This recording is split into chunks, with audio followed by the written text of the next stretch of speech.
یعنی جیسے کوئی شخص جنت میں داخل ہوا تو یہ اتنی نعمتیں کہ جن کے بارے میں تصور بھی مشکل ہے وہ ملنا شروع ہو جائیں گی۔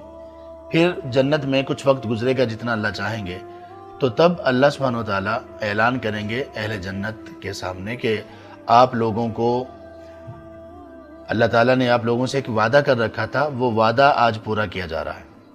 تو اہل جنت کہیں گے یا رب آپ نے ہمیں اتنی نعمتوں سے نوازا، آپ نے ہمارے چہروں کو پر نور کر دیا، اتنی نعمتیں ہمیں عطا فرمائی، ابھی کون سی ایسی چیز رہ گئی ہے جو کہ جس کی کمی ہو، یا کون سا وعدہ ایسا ہے جو رہ گیا ہو جس کو آپ پورا کرنے جا رہے ہیں۔ اہل جنت بھول چکے ہوں گے جنت کی نعمتوں میں۔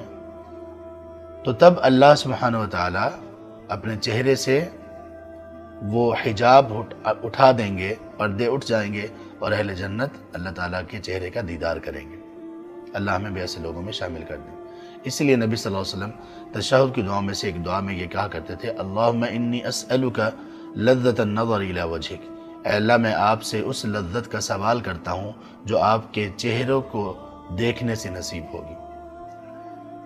تو یہ اہل جنت کے لیے اب تک کی سب سے بڑی نعمت ہوگی، لیکن اس کے بعد کچھ وقت گزرے گا تو پھر اللہ تبارک تعالیٰ کہیں گے اہل جنت کے لیے کہ اب ایک ایسی نعمت اہل جنت کو ملنے جا رہی ہے کہ جو سب سے بڑی نعمت ہے۔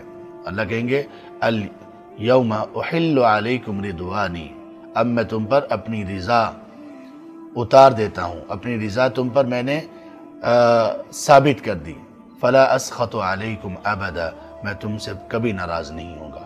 یہ سب سے بڑی اللہ تعالیٰ کی نعمت ہے، اللہ کی رضا۔ اس لیے کسی کو دعا دینا کہ اللہ آپ سے راضی ہو جائیں، اللہ آپ سے خوش ہو جائیں، یہ سب سے بڑی دعا ہے، سب سے بڑی دعا۔ اللہ اکبر۔